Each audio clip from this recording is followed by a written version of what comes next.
South Australian Treasurer Rob Lucas, thanks for joining us again on Flow. Morning.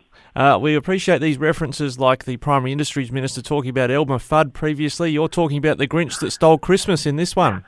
Yes, look, the Greens have introduced legislation and circulated to members of Parliament to amend the Holidays Act, and what the implications of that particular bill would be is that hundreds of thousands of South Australian workers who work from Monday to Friday would actually find that they would no longer have a public holiday on the Monday after Christmas. Now, I think it'd be a shock to many South Australian workers and their families to find that the legislation introduced by the Greens would actually result in them losing a public holiday on the Monday. Now, I'm trying to understand here, the Shoppies or SDA union claimed that South Australia was the only state that didn't have a public holiday listed for the Saturday. Is that correct? I think Tasmania is in a similar situation. So the current Holidays Act, which has existed for decades, actually says that there isn't a public holiday on Christmas Day when it's on the Saturday. It's actually a public holiday on the Monday. So that's the issue that is being addressed and proposed to be addressed by the Parliament. In terms of how we manage the public sector for nurses and doctors and police and correctional services officers, those who might have to work on Christmas Day on the Saturday, we already pay an additional penalty rate on the Saturday over and above the normal penalty rate, which is generally a 50% increase. So public sector workers are certainly catered for, but where we are different is that people who work in hospitality, for example, or work in restaurants and cafes, or maybe security guards and the others, the Saturday isn't a public holiday, and that's the issue that's being canvassed at the moment. And so the legislation, I guess you're saying the government's just abiding by laws that have been in place for some time about how public holidays are treated on a Christmas Day Saturday? Exactly, and under the former Labor government back in 2010, when the same circumstances arose, nothing was changed. The Saturday wasn't a public holiday. People didn't get penalty rates. The Labor government didn't do anything about it at that particular time for private sector workers.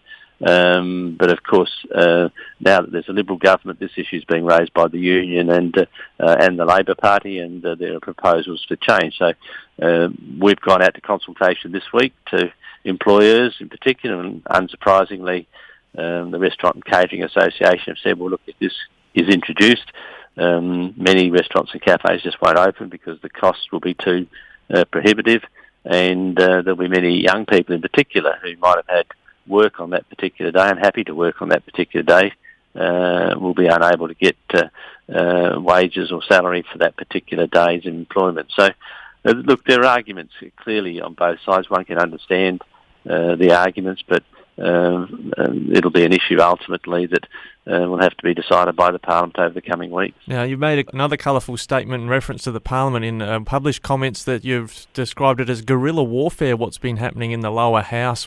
Can you do a Bob Ross and paint us a picture here of what kind of guerrilla warfare we're talking about here?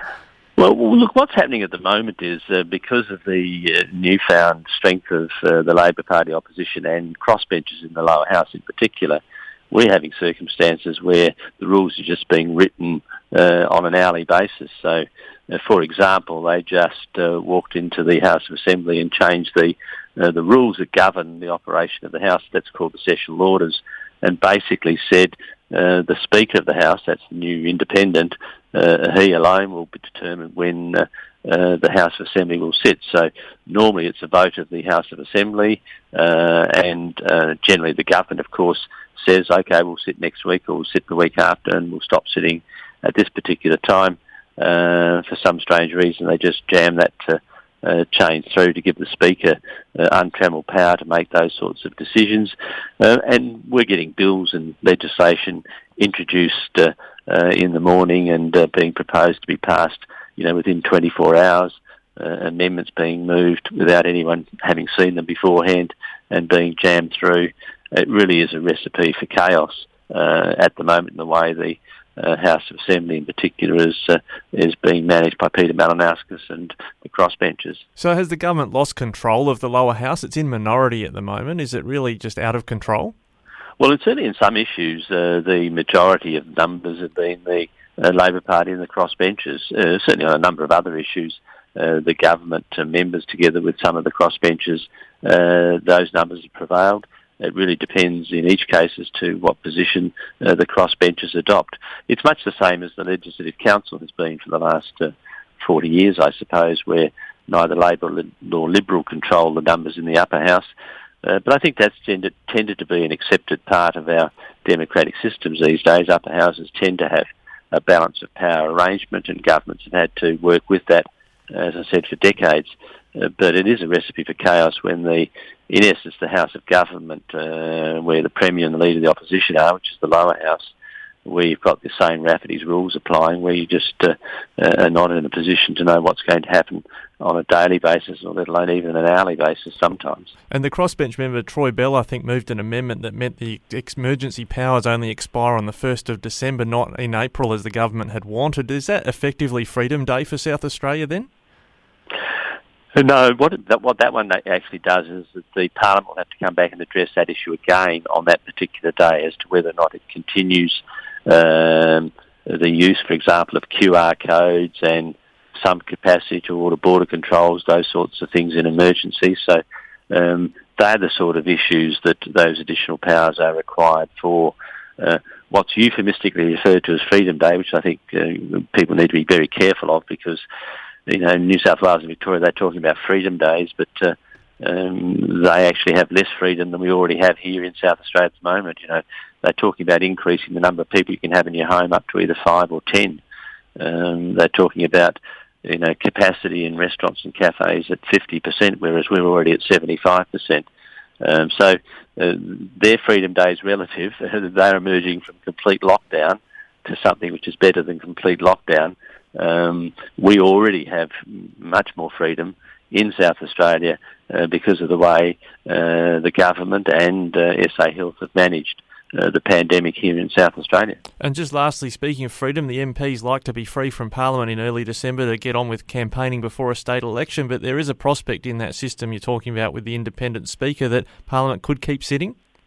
Exactly, and that's the issue, and one doesn't know. It'll be up to the whim of the independent speaker as to whether he brings them back every week or, in January or February right up hard against the election or not. So you're quite right to say, I think, as we lead into an election, members of Parliament and candidates, frankly, want to get out and convince the people in their electorate as to why they should support them in terms of the March election. But if the current circumstances prevail through to the end of this scheduled sitting, well, then it'll be up to the independent speaker and what he decides. Well, Treasurer Rob Lucas, very generous with your time. Thank you so much, and good to have you again on Flow. Thanks, Vicky, then.